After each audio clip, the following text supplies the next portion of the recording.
반갑습니다. 그 다음 식구는 만리장강 세의요 도원산수 음양조 그랬어요. 만리장강 세의요, 제가 이번에 정화관 앞에서 꽃나무를 하나 좋은 걸 하나 누가 선물해서 방에서 키우다가 현관으로 내놨다가 또 이제 마당으로 내놨는데 꽃이 참 예쁘게 피어. 근데 그 옆이 흙이라 그냥 비 올 때 티오백이요. 그 이제 저 잔디밭에 가서 잔디를 몇 개 하다 옆에다 딱 심어 놓으니까 아주 보기가 좋아. 그 이제 그 잔디를 심어 놓고 물을 줘야 될 게 물을 주고 그 옆에 흙을 다 씻어내라고 물을 좀 많이 주었어. 그랬더니 그 물이 넘쳐나. 가지고 아스팔트 위로 쭉 흘러가. 좌선 끝나고 오면서 보니까 그것이 강을 이뤘더라니까. 내가 물 한 방 떨어뜨린 것이 쭉 흘러가서 강을 이뤘더라니까. 아시겠죠? 그것이 강이 된 거예요. 자, 천지 강이라는 그런 이치로 된 거예요. 이 만리장강 세의요. 만리장강은 세상에는 참 길고 긴 강들이 다 흐르고 있지만은 이 길고 긴 강들이 시간 따라서 흐르죠? 네. 물방울 하나가 딱 떨어졌고, 그리 흐르면서 강을 이루었어요. 그러니까 많은 세월 동안 그 말이요. 만리장강이라는 말은 오랜 세월을 두고 흐르는 그 말이요. 세의요. 세상의 뜻을 다 휘감 알고 있더라. 이 세상이라는 것이 어떠한 풍파를 겪고 어떠한 세월 속에서 변화가 되고 세상이 어떤 구조로 이루어졌다. 이걸 다 저 강물은 알고 있다. 역사가 알고 있어. 그죠? 만리장강 세의요. 만리를 흐르는 긴 강은 세상 뜻을 둘렀고 세상에서 사람들이 12회 가운데 전부 살고 있어. 12회로. 그럼 그 12회를 그 시간을 두고 흐르는 그 강이 총체적으로 다 알고 있다. 그런 말이에요. 도원산수 음양조. 도의 근원은 산수는 음양으로 조화를 이룬다. 이 말은 산수가 산이고 흐르는 물이 있잖아요. 산수. 그게 천지지요. 천지요. 천지. 그러니까 아까 인간의 12예를 장강 흐르는 물이 다 알고 있다는 말은 산수가 다 알고 있다 그 말 아니에요? 천지가 다 알고 있다 그 말 아니에요? 그러면 그 천지는 무엇으로 되느냐? 이 만리장강이라고 하는 건 무엇이 되었느냐 그 말이죠. 만리장강은 무엇이 들어서 만리장강을 만들었느냐? 그런 도원산수 음양조. 도의 근원은 산수. 산수가 무엇에 근원했냐면 도에 근원했다 그 말이에요. 도는 뭐입니까? 이론상이죠. 이론상과 진리가 도인데 이 산수는 근원이 도다, 이론상이다 그 말이에요. 이론상의 근원에서 음양조, 다순기운과 찬기운으로 나타난 것과 숨은 것으로 잘 조화를 이루는 가운데 변화무쌍한 세상을 만들었다 그런 뜻이죠. 그죠?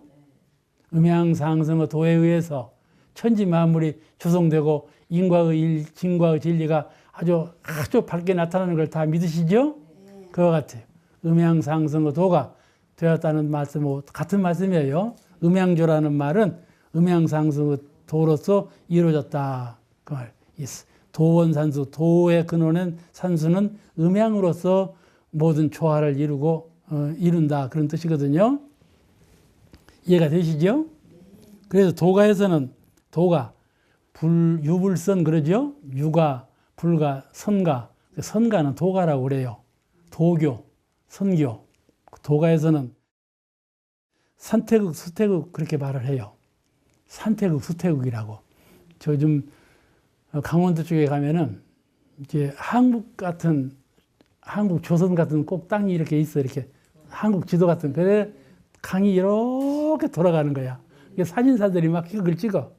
그런데 강이 그렇게만 돌아가느냐 이게 돌아가고 저쪽으로 가서 이렇게 뱀꼬리 같이 돌아가. 그거 산태극, 수태극이라고 그래요. 산도 태극처럼 이렇게 S처럼, 강도 S자처럼 이렇게. 그러죠? 그렇게 서로 이것은 이것에 영향을 주고 이것은 저것에 관계성이 맺어져 가지고 서로 영향을 주어. 아시겠죠? 다른 기운은 찬 기운에 영향을 주고 찬 기운은 다른 기운에 영향을 주고 이걸 음양조라고 그래요. 서로 상대적인 기운이 서로 응해 가지고 변화를 이룬다. 그런 뜻이죠. 그래서 우리나라에서는 이 산수지리, 풍수지리라고 그러죠. 풍수지리를 많이 사용을 하죠. 이 산과 물 흐름을 봐가지고 태극을 이루는 것처럼 명당 또 기륭 이런 것을 다 그것으로 점치고 다 그랬어요. 그런 시절이 다 지냈죠. 그런 것은 타력의 세계를 보낸 거예요. 원천, 내 운수를 좌우하고 내 운명을 좌우하는 근본은 마음이요. 기운이 아니에요. 아시겠죠? 이 세상은 기운으로 움직이는데 기운 따라서 모든 걸 양지, 음지, 길지, 이렇게 손지, 이렇게 길한 곳, 손한 곳 이렇게 나눴단 말이에요. 그런데 그것을 주는 것은 바깥 세상이 아니고 마음 작용에 따라서 된다는 것을 믿기 때문에 그런 풍수지리 같은 것은 차차차 퇴보를 했어. 왜 퇴보를 하냐? 사람들이 자꾸 더 진리에 대해서 마음에 관해서 관심을 두기 시작했어. 마음 쓰는 대로 되지. 본래 조판대로 되는 것이 아니로구나. 옛날에는 목매였기 때문에 거기다 의지에 살았지만은 이제는 깨닫고 보니까 그게 아니네. 아무리 어렵지 않은 마음을 잘 쓰면 쉽게 되고 아무리 가난해도 심신작용을 잘하면 부유하게 되고 아무리 지혜가 어둡지만 심신작용을 잘하면 지혜롭게 되고 이 변화가 마음에서 온다 그런 말씀이죠. 그러므로 그것을 이치적으로만 그렇다고만 하는 것이 아니라 실제적으로 내가 마음에서 이런 변화를 일으켜야 돼. 내 마음을 주를 삼고 변화를 해야죠. 변화해야죠. 알고 깨닫고 믿는 보람을 어디서 느끼겠어요? 실제로 내가 해야지. 호남공중 하처운 천하강산 제1로 호남공중을 어디라고 이를 것인가? 호남공중이죠? 그러니까 이 호남공중을 다시 인식해야 돼요. 호남공중을 여러분 어떻게 인식하세요? 호남공중을 어디라고 이를 것인가? 이 호남공중을 어디라 이를 것인가? 천하강산 제1호라. 천하강산 제일 좋은 누각이더라. 그런 말이거든요. 그죠? 천하강산 제1호라. 그 대종사님께서 대종사님께서 법을 펴신, 대종사님께서 열반하신 그 땅이 가장 좋은 땅, 우리에게 가장 요긴한 땅이 되었다. 그런 말씀이죠. 이것은 이제 해석하기에 따라서 다 달라요. 호남공주 하처운 천하강산 제1호 이 말씀은 어떻게 비유해서 해석하더라도 그 진리에 맞도록 해석만 하면 돼. 꼭 이 글자에 얽매일 건 없어요. 그 다음에 천지방척 척수량 인명복 활조전 그랬어요. 천지방척 척수량 천지의 방척으로 방척이라는 말은 잣대예요. 방척 길이와 모난 것을 잣대로 재는다 그런 말이에요.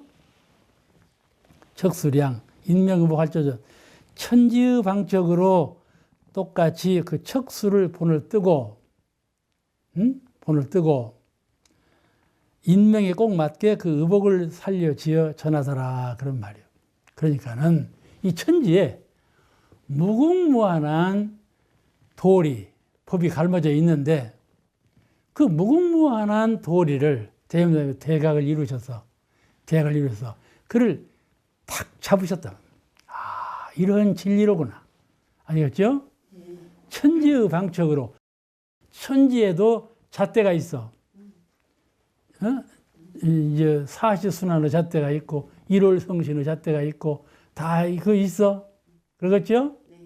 변화되는 천지도 변화하니까. 그런 천지의 변화되는 도수로 인명의복 살조전 그 진리를 갖다가 사람에게 맞게 그 사람에게 맞게 이 사람은 어떻게 맞춰서 옷을 입어야 되겠다. 천지의 진리를 이 사람에게는 어떻게 설해서 이 사람에게 꼭 맞게 전해야 되겠다. 가령 진리가 호대한데 이 사람은 국은 좁쌀만 하단 말이에요. 그러면 이 호대한 진리를 설하면 듣겠어요? 뭐 안 듣겠어요? 다 넘쳐버리고 듣들 못하죠. 알아듣들 못해요. 그러나 아주 신령스러워서 큰 도를 가히 많이 득도했단 말씀이죠. 아주 밝고 심신이 원만하고 이런 깨달은 분에게는 열린 법을 설해야 되겠죠. 네. 그러죠?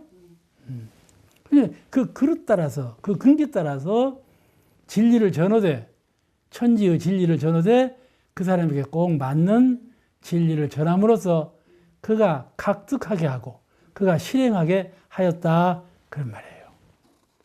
그 다음 천지만물 포태성 1월 1점 좌우죠. 천지만물은 한 포태를 이루고, 포태는 아시죠?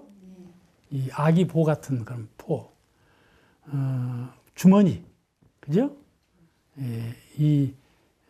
뭐라고 그러냐. 우리가 여러분 뭐 어디 가려면, 시장에 가려면 주머니 갖고 가죠. 예? 보재기. 보재기가 왜 필요한가요? 여러 개를 하나에 딱 쌀라고 보재기가 필요하죠. 그죠? 그 포태라고 그래요. 천지만물은 한 포태를 이루고, 근데 이 천지만물 그렇게 각양각색으로 크고 작고 강하고 약하고 이런 것들이 전부 한 포태 안에 들었다. 그 한 포태가 뭘까요? 이론상이죠. 천지만물은 한 포태를 이루고 천지만물이 이론상을 이루었다. 그런 말이죠. 천지만물이 곧 사은을 이루었다. 그런 말이에요. 사은은 넉서자가 들어서 그러지 은혜은자로 하나로 통일되는 말이에요. 은혜라는 말이에요. 넷으로 갈라지기 전에 순이란 은혜, 절대적인 은혜, 그 은혜를 생각해야 돼요. 꼭 넷으로 갈라진 은혜만 생각하지 말고 그 천지 만물은 한 포태를 이루고 어느 포태, 광명한 포태, 진리의 한 포태를 이루었다. 해와 달은 한 점으로 좌우를 고르더라. 1점은 옛날에는 북극성이라고 그랬어. 북극성. 그리고 옛날에는요, 북극성은 움직이지 않는다. 다른 별은 다 움직여도 북극성은 항상 그 자리에 있다. 이렇게 알았어. 하고 북극성이 1호를 이렇게 운행시킨다. 이렇게 알았어요. 그래갖고 이게 비유담이에요. 비유담이요. 그런데 지금은 북극성도 다 상대를 따라 움직인다. 다 그러죠. 북극성 제자리 안 지켜요. 우리는 이렇게 보면 제자리 지키는 것 같아서 그 제자리에 있지 않아요. 모든 것은 다 상대적으로 운행되고 있지. 그런데 자원은 북쪽과 남쪽인데 북극성을 중심으로 해서 북극과 남쪽이 이렇게 운행된다. 그런 뜻인데 이 말씀은 이론상을 핵심으로 해서 천지 만물이 이렇게 운행된다. 그런 뜻이에요. 왜 정중동, 동중정 그런 말씀 들어보셨죠? 들어보셨죠? 정이라는 건 움직이지 않는 힘이고 동이라는 건 움직이는 세계인데 그걸 비유한 것이에요. 1점 좌우죠. 1점이라고 하는 정이 들어서서 모든 만물을 운행한다 이 말이에요. 다시 말씀드리면 우리 사람의 영혼을 정령이라고도 그래요. 아시겠죠? 영성이라고 그러도 본성이라고도 그러고 여러 가지 표현을 써요. 본성, 영성, 정령 이런 표현을 써요. 우리 마음을. 근데 이 옛말에 1점 정령이라는 말이 있어요. 옛 도인 말씀에 정령은 1점이다. 우리는 내 마음이 부피가 얼마나 나온고 그럴 때 얼마나 해요? 우주만 하지. 가장 쉽게 우주만 해요. 우주하고 똑같아 마음은. 우주면 크면 우주야. 작으면 1점이지. 예, 그 일점 정령이라 그래요. 내 마음은 그렇게 작으려면 작아져 버리고 크려면 커져 버리고 한 생각 차이요. 한 생각 차이요. 한 생각 비우면 우주요. 한 생각 딱 잡으면 일점이요. 알겠어요? 일점 좌우죠. 일점 좌우죠. 이런 뜻을 그런 의미로 해석되시면 가히 이해가 쉬울 거다. 그런 생각을 갖습니다. 그 다음에 방풍공중 천지명, 방풍공중 천지명.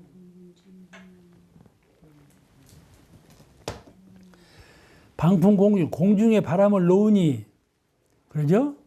공중에 바람을 불리니 천지가 울어. 천지가 울고, 달을 동방에 걸어 올리니, 달을 동방에, 동쪽에 걸어 올려. 걸어 올리니 어떻게 되었어요? 만국이 환하죠. 맑았더라. 그 말이야. 그 뜻을 알겠죠?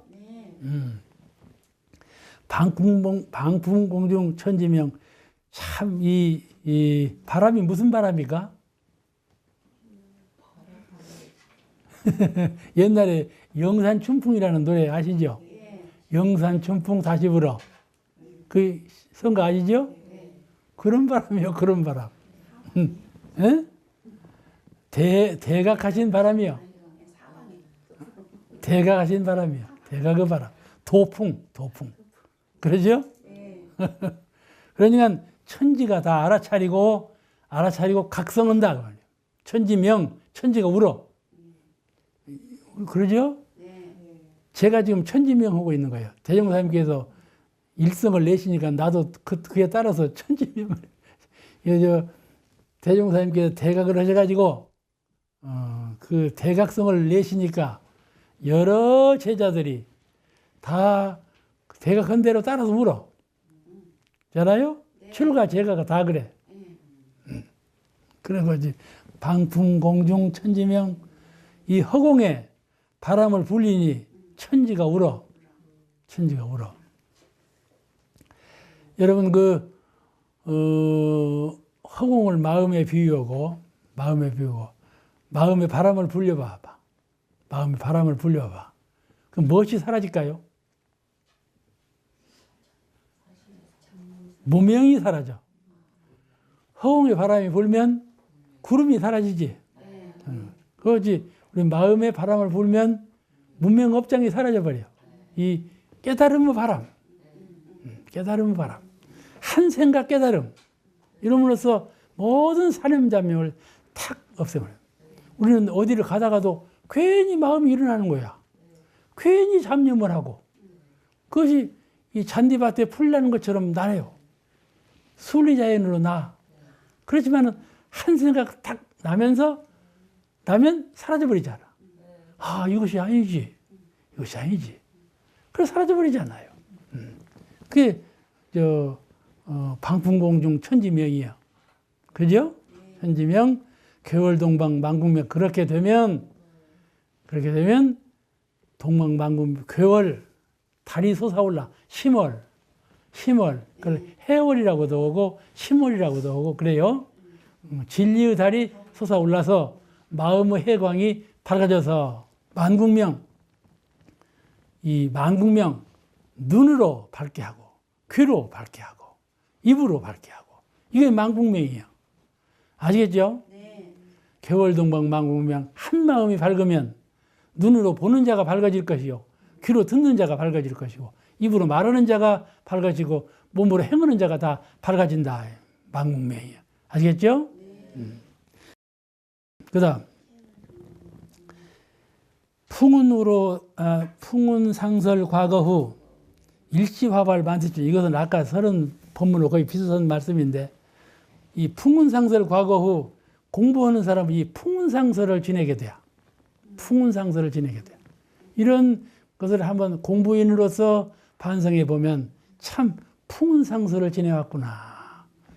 서리빨 치는 고행도 많고 바람 부는 고행도 많고 그래왔죠. 그리고 그러나 마음 공부 대중만 잘 잡고 가면, 마음 공부하는 철학을 갖고, 마음 공부하는 신조를 갖고 변함없이 잘 잘 공부에 적공을 쌓아가면 일시화발 만세춘, 일시에 꽃이 피어서 만세춘, 만가의 봄이 돌아온다. 그런 말이죠. 도가 깨달을 때는 과정은 그렇게 참 어려웠지만은 탁들 뭉쳐가지고 도를 득도할 때에는 일시화발 만세춘 같이 그렇게 도를 얻는다. 그런 말이죠. 그러니까는 안 된다고 포기하지 말고 참 그 많은 노력을 쌓아야 되겠죠. 일시화발 만세춘. 이 수행자에게는 이것이 참 이런 식구들이 다 참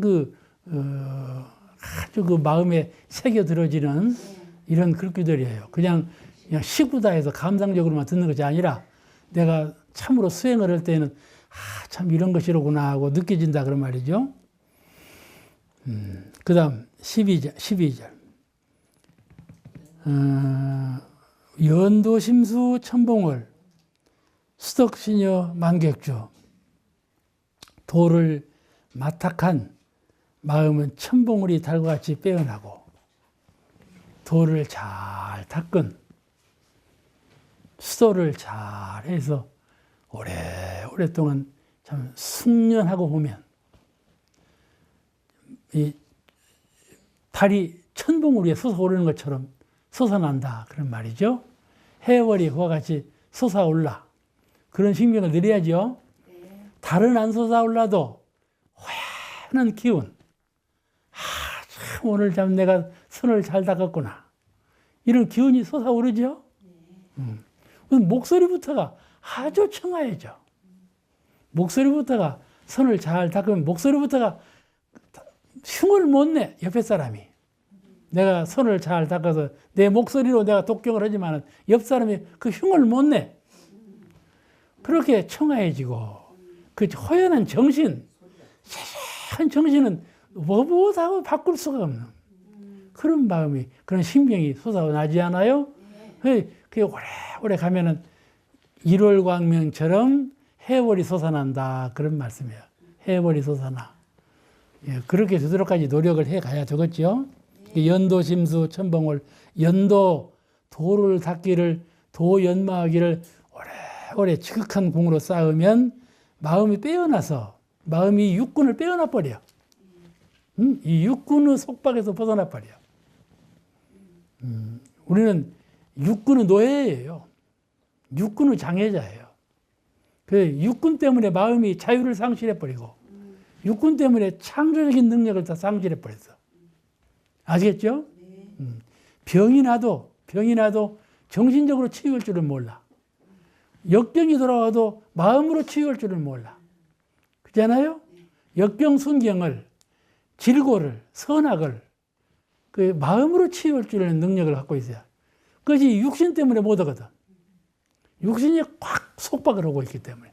자기 가족과 내 육신과 환경이 꽉 틀로 잡고 있기 때문에 벗어나들 못해요. 심수, 마음이 탁 빼어났어. 탁 빼어났어. 해탈해버렸어. 그래가지고 오래오래 연도를 하니 도를 닦으니 마음의 해월이 솟아올랐다. 그러면 수덕시녀 만객주. 그렇게 되면 이 덕이 또 덕을, 해를 그와 같이 닦아내고 또 몸으로 덕을 닦아서, 알겠죠? 덕이라는 건 해로만 되는 건 아니에요. 복은 복대로 지어야 돼. 지혜는 지혜대로 밝혀야 되고, 아시겠죠? 지혜 밝힌다고 해서 복이 돌아오는 건 아니에요. 그러므로 공부에만 힘쓰는 것이 아니에요. 복 짓는 데에도 힘써야 되지. 그러죠? 그래 해복 양족이라고 그래요. 부처님은 해복 양족, 지혜와 복락을 양족하셨다. 해로 복이 다 이루어질 것 같으면 해만 이루라고 하지. 복으로 해를 이루어지면 복만 닦으라고 그러지. 그러니 그러지 아니하고 쌍수요. 복과 해를 아울러 닦아야 돼. 복은 복대로 짓고 지혜는 지혜대로 닦고. 그래서 지혜를 닦으면 해월, 마음달이 솟아오르고, 복을 쌓고 쌓으면 작은 복일지라도 몸으로 복을 짓고, 마음으로 복을 짓고, 물건으로 복을 짓고, 복을 열 지어. 마음으로 복을 질 줄 몰라, 사람들이. 몸으로 복을 질지도 모르고, 물건으로만 복을 짓는 줄로 알아. 그리고 나는 물건이 없으니까 복 못 지어. 이러고 차보자기 하거든. 그렇지가 않아. 복 짓는 것은 여러 방면으로 복을 질 수 있는 것이죠. 근데 복을 복대로 지으면 그 복이 만객주, 이 만섬이나 되는 것을 실을 만한 배를 가졌다. 한 배에 만객을 실었다. 만객을 실었다. 그러죠? 그러니 얼마나 풍족해요. 만족할 만한 복전을 이루었다. 이런 식구들이 12식구가 지금 전해져 오고 있고, 많은 식구가 지금 그때 불타져서 없어졌지만은 그 내용상으로는 되게 이런 것들이었구나. 그거를 그 전망품 2장에서 말씀하고 계세요. 오늘 제가 여기서 마치겠습니다. 감사합니다.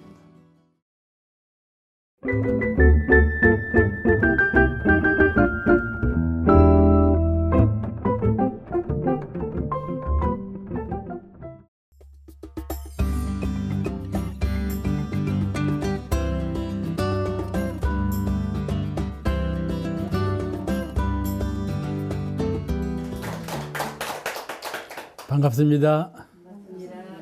오늘 공부는 전망품 제3장을 공부하시겠습니다. 여기서 한 제자는 팔사님이요. 팔사님이 아주 그 육아에 정통하시고 한문 공부를 많이 하셔가지고 한문 시도 많이 지으시고 이렇게 그 유식한 분이에요. 근데 대무사님이 그걸 잘 알으셔. 팔사님이 모든 대종사님 수발하고 여기저기 다 모시고 다녔거든요. 마치 아주 전심전력으로 모셨는데 한문을 숭상하는 걸 잘 알으셔.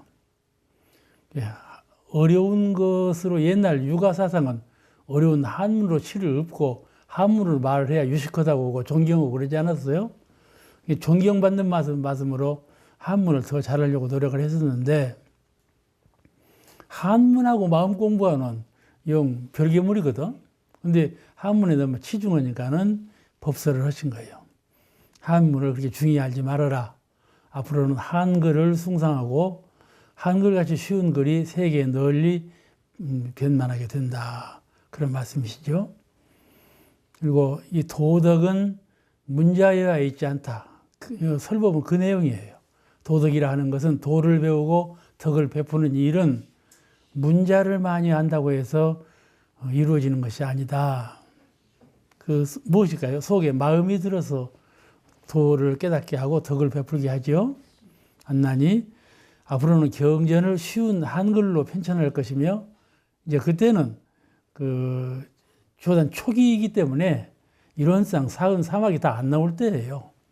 그때 식구로 한 식구로 읊으시고 그 한 식구를 외우고 베끼고 해가지고 공부할 때거든요. 편찬할 것이며 이제 정전 같은 이제 교서가 곧 나온다 그런 말씀이세요. 세계 사람이 다투어 번역하리라 그렇게 하셨어요. 그러므로 그대는 어려운 한문을 숭상하지 말라. 그런데 우리가 성리를 말하려면 의뢰의 뜻그린 한문으로 많이 말을 해요. 성품이라는 말씀도 한문이죠. 자성이라는 말씀도 한문이고 이론상도 한문이고 다 그러잖아요. 한문 뜻글로 말하거든요. 그 원인이 거기에 있어요. 한문으로 나타내고자 하는 뜻은 한문이 뜻글이기 때문에 내가 뜻을 표현하고자 할 때 한문을 쓴다 이 말이죠. 그래서 한문을 안 쓰면 뜻이 내포되어 있는지 아주 깊은 뜻이 안에 갈무져 있다 이렇게 인식을 안 해. 내가 밖으로 말할 때에도 한문을 통해서만 깊은 자리를 말하는 걸로 알아. 그러죠? 이렇게 되면 안 돼. 교화자, 교무 선생님도 이렇게 되면 교무 본상을 어기는 거야.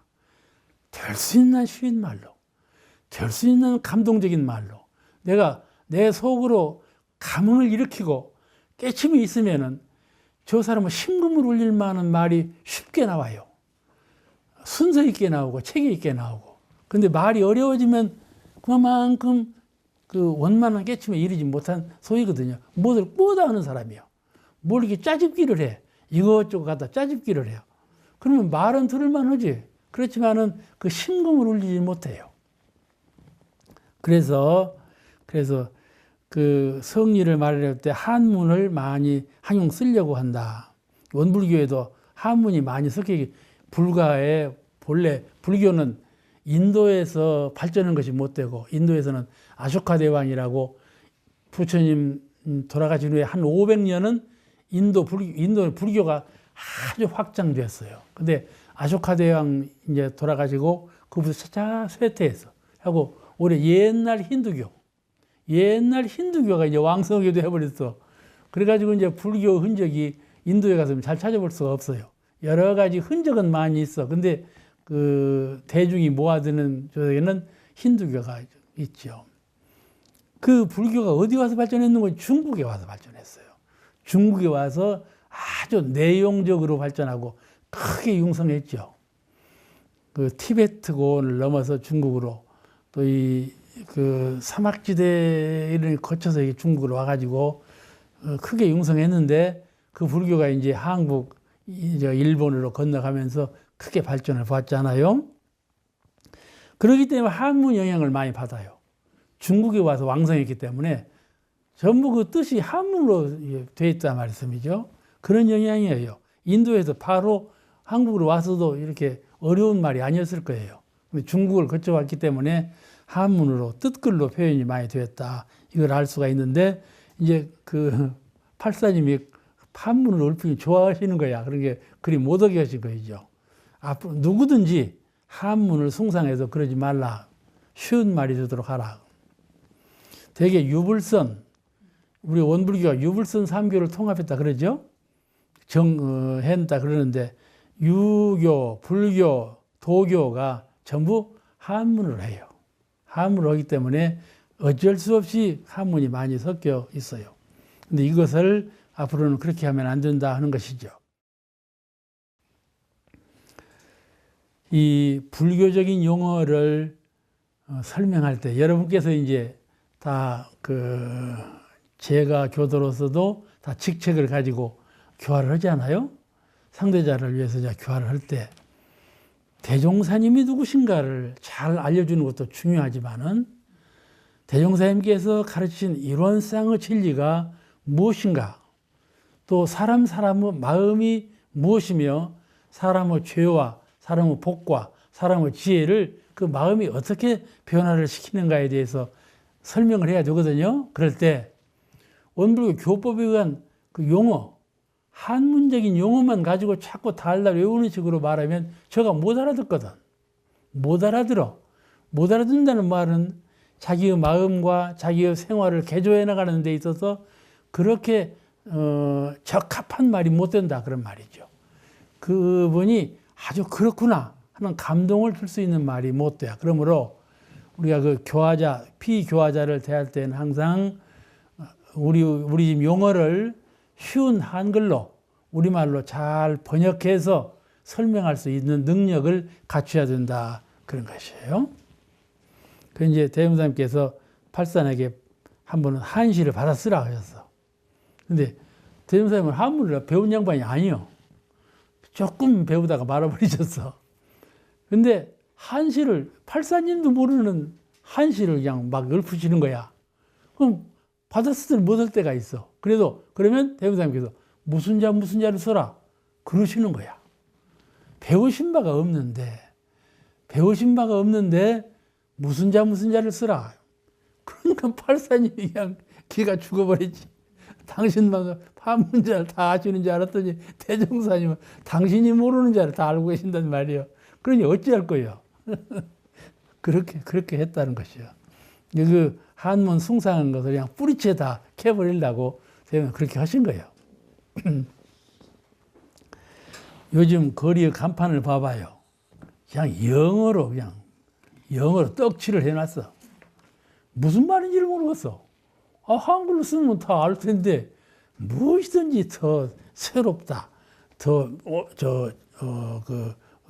우리에게 유익하다, 뭐 이런 걸 표현을 하면 당신에게 이롭다 하려면 영어로 해놔도 그래야 무엇인가 몰라가지고 온다, 사람이 찾아온다 이렇게 하거든. 이런 것도 같아. 설교도 원불교 교리를 설교하는 것이 아니라 유교 교리를 설교하는 분이 있어. 인거는 되지만은 왜냐하면 원불교 교도들은 만날 원불교 말만 듣고 있기 때문에 원불교 교리를 설하면 다 아는 것을 설하는 줄 알아. 유교교리를 모르거든. 유교교리를 갖다 말해주면 모르는 것을 가르쳐주는 것처럼 그렇게 느끼거든. 그러지 않아요? 저 사람이 모른다. 나는 안다. 그걸 가르쳐 주려고 하는 것 아니에요? 그렇게 되면 안 된다 이 말이에요. 교화라 하는 것은 그렇게 되면 안 돼. 내가 신법을 쓸 때 알아도 아는 것을 아는 사람에게 말해도 그가 감동을 받을 만해야 돼. 그건 실행, 증득.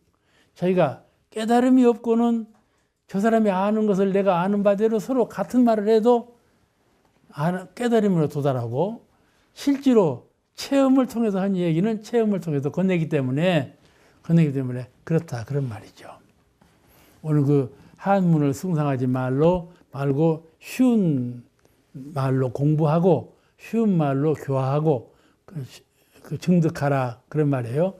그러니까 더 쉽게 말하자면 마음이라 하는 자는 증득하는데 어려운 자리가 아니다 그런 말이에요. 이론상 진리도 알아차리고 남한테 가르칠 때 어려운 자리가 아니다. 어렵다는 관념을 가지면 안 돼.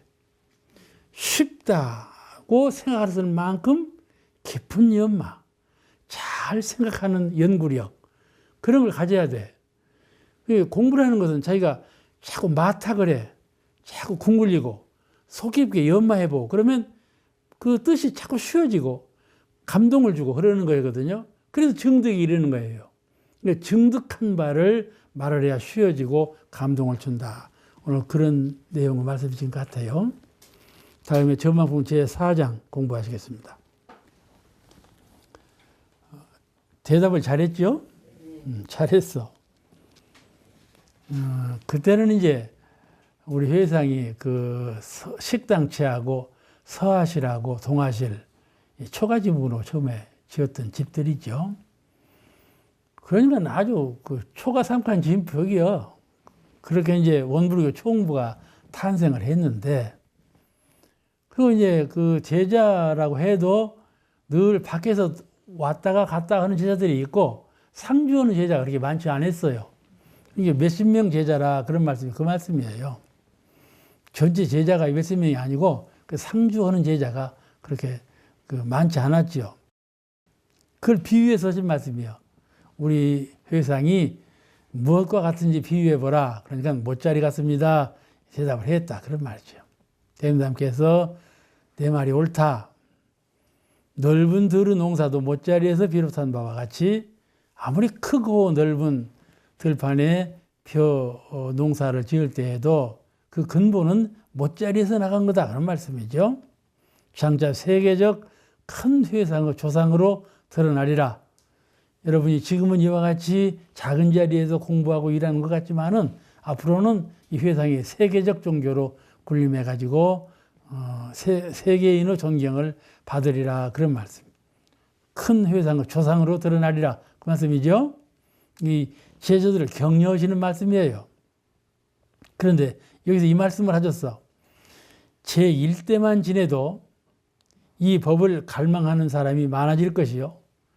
몇십 년 후면 국내에서 요구하고 몇백 년 후에는 전 세계에서 요구하리니 나를 보지 못하여 한되는 사람이 수가 없고 100명 안에 든 사람과 제1대 안에 참여한 사람은 한없이 부러움을 받고 숭배를 받으리라 그런 말씀이에요. 저도 대종사님을 직접 배운 눈을 갖고 있거든요. 근데 저를 존경하는 사람이 그렇게 많지 않아. 근데 이제 대종사님께서 앞으로는 그런 사람이 많을 것이다 했으니까는 많아질수록 원불교가 발전하는 거예요. 이 초창기 교단은 아주 간구했죠. 정법회상이니까 간구했어요.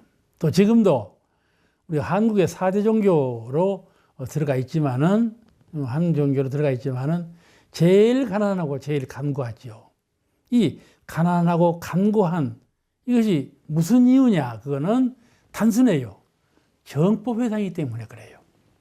무아봉공으로 모든 제가 출가가 무아봉공으로 봉사하고 있고 정각정으로 정법이 아니면 닦지 않는 생활하지 않는 그런 법도를 해가고 있기 때문에 그래서 간고하고 가난해요. 그것이 우리의 자랑이에요. 만약에 지금 풍성하면 발전을 못해요. 오랜 시일을 두고 발전이 되지 않아요. 그러므로 우리 원불교가 앞으로 크게 발전한 기초는 가난하고 그러나 참 법도가 있고 그렇기 때문에 크게 융성할 기초를 이루고 있다 이렇게 생각하셔야 옳습니다. 근 대무사님께서 그 초가집 몇 칸과 몇십 명 제자를 데리고 계셨지만 그들에게 첫째 희망을 주셨어. 앞으로 우리 회상이 이렇게 될 것이고 너희는 이렇게 존경받을 것이다. 이런 희망을 주셨어요. 우리가 자녀를 키워보지만은 희망을 줄 때 자녀가 아주 성숙하게 클 수가 있어요. 희망을 줄 때. 너 왜 그건 못해? 너 왜 이걸 안 해? 이렇게 자꾸 이렇게 되면 그 아이를 그냥 쫄장부 만드는 거야. 너는 이렇게 할 수 있어. 너는 이 방향으로 힘쓰면 돼. 이렇게 가능성의 방향으로 자꾸 이루어가면 잘 될 텐데 잘 될 사람도 그냥 쪼려먹어. 그럼 안 되지 않겠어요? 이 작은 제자들에게 작은 회상을 말씀하실 때 아주 희망적으로 세계적인 주세종교가 될 것이다. 이런 말씀이에요. 그리고 그 주세종교의 조상으로 섬김을 받을 것이다. 그런 희망을 주신 것이요. 두 번째는 신심을 고양시켰어.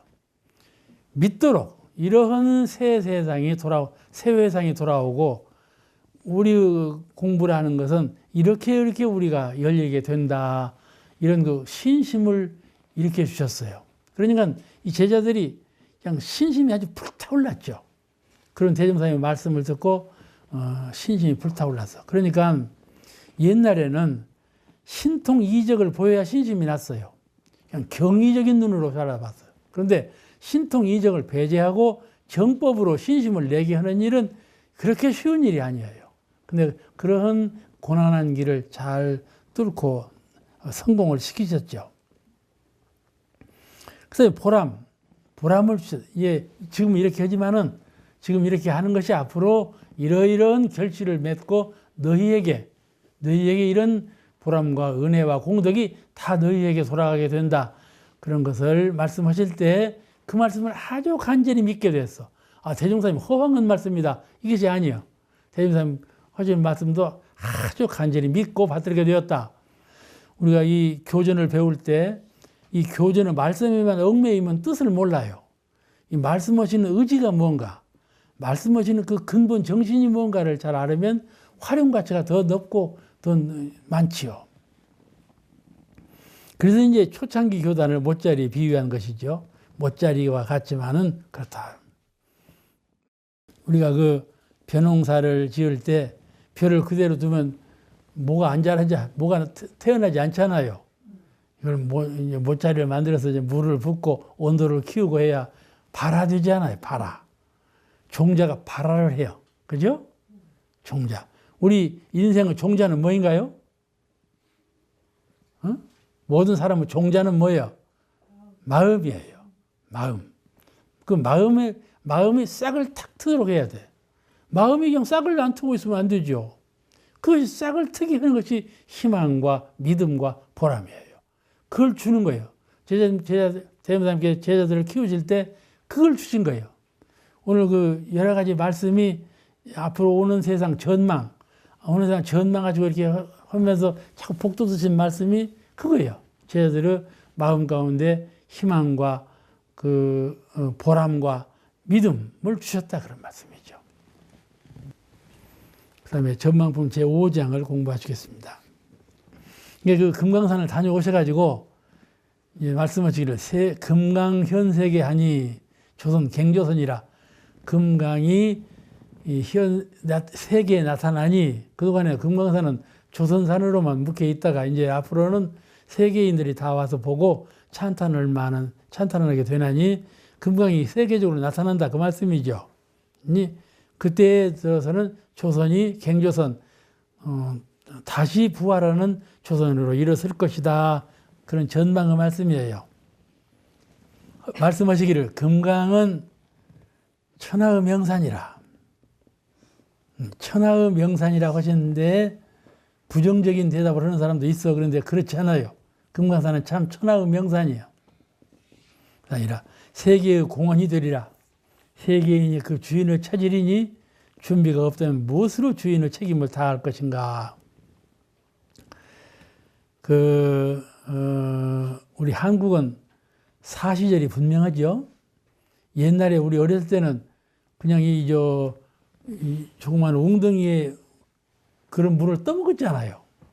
떠먹었어요. 그냥 옹달샘. 옹달샘물을 우리 어렸을 때 다 먹었어요. 제가 장수교당 교무로 찾아갔는데 그때는 이제 젊은 시절이었죠. 장수교당 바로 앞에 내가 흘러요. 그 내 그냥 떠먹었어요, 다. 그렇게 물이 맑아요. 그런데 이제 요새는 뭐 이제 그 변질이 돼갖고 다 안 좋아졌지만은 이 조선이라는 한국이라는 나라가 삼면이 바다요. 아주 금수강산이죠. 금수강산이고 금수강산에서 빼어난 산이 금강산이라 그런 말이죠. 그걸 찬미하신 말씀인데 그 금강산을 우리 원불교 회상하고 비유하신 말씀이에요. 원불교 회상이 세계인의 이목에 드러나게 된다. 지금은 묻혀있지만 한국의 보물은 금강산이라고 했지만 사실은 한국 보물은 원불교예요. 한국에 보물이 많은데 원불교가 한국의 보물이다. 숨은 보물이죠. 이 보물이 드러나야 되지 않겠어요? 지금까지 세계적인 종교 추세로 봐도 신을 순항하는 종교 전부 그 물결이죠. 사람들이 그걸 희망하니까. 왜냐하면 자기가 지은 건 이것인데 그 위력으로 이 지은 바를 다 소멸해 달라고 하고 그 위력으로 자기 원하는 바를 이루게 해달라고 이렇게 하는 것을 종교로 알았어요. 그동안의 종교는 내가 지은 바가 있어서 고통을 받고 있는데 당신의 위력으로 이걸 낫게 해주시고 이 고를 면하게 해주시고 이렇게 기도하면서 종교를 믿어왔어요. 그 다음에 내가 이것을 원하는데 이 원하는 것을 이루게 해주셔서 이런 소망의 마음으로 종교를 믿어왔어요. 서양 종교, 동양 종교가 거의 다 그랬어요. 그런데 동양 종교 가운데 불교는 그와 같은 것을 아주 타파했어요. 그것이 그 진리의 본질이 아니고 지혜와 복락을 이루는 데 있어서 기초가 아니다 그런 말씀이죠. 그게 서가모니 부처님의 근본 종교 사상이에요. 밖에 두지 아니하고 마음으로 뒀다. 밖에서 구하지 아니하고 네 마음 가운데 모든 것이 다 갖추어져 있는데 어찌하여 그 강한 그 원만한 네 마음을 놓아버리고 밖의 것을 허술하게 구하는가 그런 말이죠. 밖으로부터 구하는 자는 일시적이에요. 일시적 영원한 것이 되지 못해요. 그러나 내 마음을 개발해가지고 내가 그 마음의 정신력과 마음의 광명과 위력을 함수했을 때는 영원한 것이죠. 영원한 것이에요. 마음을 개발해서 얻은 것은 영원한 것인데 밖으로부터 얻은 것은 일시적인 거라 그런 말씀이죠. 사람들은 쉽게 구하려고 하고 일시적으로 하지만은 그런 것을 해결하려고 노력을 하는 데에서 종교 심성을 가짐으로 인도에 가보면 불교가 퇴락한 이유는 그거예요. 사람들이 원하는 바가 밖에서만 구하려고 해요. 그렇기 때문에 불교를 방치하고 힌두교상으로 넘어간 것이 그 이유거든요. 근데 앞으로 오는 세상 문명은 그러지 않아요. 제가 미국 갔을 때 유명한 교회를 들어가 봤는데 사람이 두 줄 앉았어. 앉아있더라나 예배 보는데. 그만큼 믿는 바가 믿음은 갖고 있지만은 아주 철저하게 그렇게 하지 않는다 그런 말씀이죠. 그러니까 인심의 동향이 자연히 동양적인 마음으로 돌아온다. 이 자기 마음이라고 하는 그 묘의 깊은 뜻을 그동안에 모르고 살았는데 자라고 하는 거룩한 그런 위상을 모르고 살다가 자아에 대해서 이제 깨달음을 얻고 그를 발견해 됨으로써 새로운 종교적 출발을 하게 된 것이 우리 그 인간계의 문화의 새로운 출발 기점이거든요. 이런 문화가 이제 팽배할 때 대명사님이 그 말씀이에요. 세계인이 이제 한국을 찾았을 때 그때 원불교를 보게 되어 가지고 만나는 건 원불교를 만나는데 원불교라는 교명을 만난 것보다도 원불교에서 가르치는 도리 다음에는 마음을 찾아서 마음으로부터 모든 지혜와 복락과 위력을 갖춰가는 영원한 자기 것을 이루어가는 그 도리를 배움으로써 과거에 배워오던 것과는 아주 판이하다 그런 말씀이죠. 그러면서 지각이 새로 열리고 새로운 문명을 발견하게 됨에 따라서 크게 환영을 받게 된다. 그런 그 오는 세계의 종교 운세를 전망하신 말씀이에요. 이 말을 믿는 사람이 참 희소하지요. 아주 희소. 밖으로부터 구하는 것은 쉽게 구할 수가 있어도 기도를 잘하는 거이죠. 기도만 하면 다 돼. 그러니 그런 종교적 심성이 바뀌어지는 것이죠.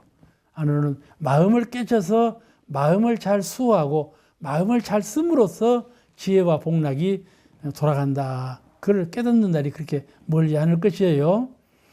과학이 발전하고 문화가 향상됨에 따라서 자꾸 그 걸음으로 가게 되어 있어요. 그 발전됨에 따라서 마음으로 오게 되어 있어요. 옛날에는 지금도 과학이 자꾸 밖으로 가지 않아요. 큰 것으로 연구하고 밖으로 가요. 우주란 무엇이냐? 가지만은 우주 실체를 깨닫게 되는 것은 아주 미세한 미분자. 그 원리를 깨침으로써 우주 진리를 터득할 수 있는 거거든요. 그와 같이 인생의 모든 선악, 행, 불행, 고락의 원인이 마음에 있다는 걸 깨닫는 날이 그리 머지 않다. 그런 말씀이죠. 그래서 공부하는 방향을 크게 전환시키는 때가 오는 것이죠. 이 금강산에 비유한 것은 원불교를 금강산에 비유하신 것이에요. 그럴 때 주인공, 금강산의 주인을 찾을 것이 아니냐. 그때 주인공 여기 있다 하고 나설 만한 그런 실력자가 되도록 준비를 부지런히 해둬야 한다. 그런 부탁의 말씀이에요. 그러니까 여기서 금강산의 비유는 그 원불교이고 그 주인은 누굴까요? 출가 제가 우리들이다 그 말씀이죠. 그 주인은 출가 제가 우리들이요. 그런데 세계인이 앞을 다투어 원불교 교단을 방문하여 성장하게 된다 이런 말씀이신데 잘 믿어지지 않죠? 그잖아요? 믿어요. 응? 믿어요. 그냥 이것은 아주 우리의 근본적인 철학이에요. 이 진리관이 확실하면 믿게 되는 거예요. 무슨 겉모양으로, 위세로, 불량적으로 이런 걸 보고 믿게 되면은 그런 그 실증을 얻지 못하죠. 그러나 의미적으로 정신면에서 진리면에서 깨닫고 보면 앞으로 오는 종교는 이렇게 되어질 것이 분명하구나 하고 깨닫게 되는 것이죠. 오늘 말씀 여기서 마치겠습니다.